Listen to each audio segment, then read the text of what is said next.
Welcome to How to Guide. In this tutorial, we're going to show you how to blur an image. Now let's begin.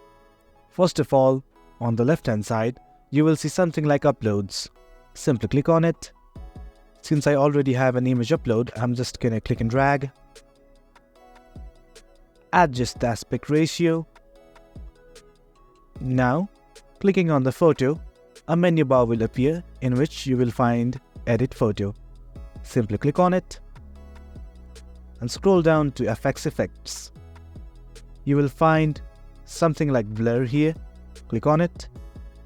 Now you can either blur the whole image or simply a section of it. For now, I want to blur the whole image, so I will click on this option. You can change the intensity or decrease it. It's up to you. You can test for yourself. You can experiment with it. For now, I'm satisfied with this. And we're done. That is how you blur an image using Canva. Hope you found this video useful. For more informative content like this, do remember to hit like, share and subscribe. Thank you.